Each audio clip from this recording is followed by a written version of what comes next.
Cambados nunca se esquece do seu escritor máis grande. O Concello últimos detalles da creación do Museo Ramón Cabanillas. Pero antes da súa inauguración, o Goberno local, en colaboración coa Deputación de Pontevedra, presenta o libro biográfico sobre o autor cambadés. É unha obra sinxela que trata de chegar a todas as idades, cunha lectura pois doada, fácil, que repasa toda a vida de don Ramón Cabanillas Enríquez dende a súa infancia ata os seus últimos anos. A obra é unha homenaxe ao autor cambadés, pero tamén a todos aqueles escritores que traballaron na recompilación das súas memorias. En certa medida quere ser tamén unha homenaxe a Luís Rei e a todo o traballo que leva feito por Cabanillas e por Cambados neste sentido.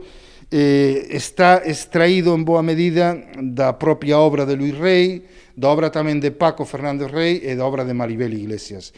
E dai quen se encargou, digamos, de darlle coherencia ao texto, non? E quen exerceu o labor de asesor e supervisor, digamos, desta obra foi Emilio Xosé Insua. A obra tamén lembra a nai de Cabanillas e dedícalle a súa homenaxe. Queríamos ensalzar tamén pois ese segundo apelido en forma de homenaxe tamén a súa nai, a Joaquina, que foi quen tamén, digamos, criou a Ramón nunha época de adversidades e ademais inculcoulle esos valores de amor á terra e de amor á nosa lingua, non? O Concello imprimiu polo de agora 2000 exemplares que repartirá entre os institutos do municipio e o Museo do Autor Cambadés. Imprimimos 2000 exemplares, dos cales xa se repartiron nos institutos de Cambados, tanto no Asorei como no Cabanillas, entre todo o estudantado e profesorado.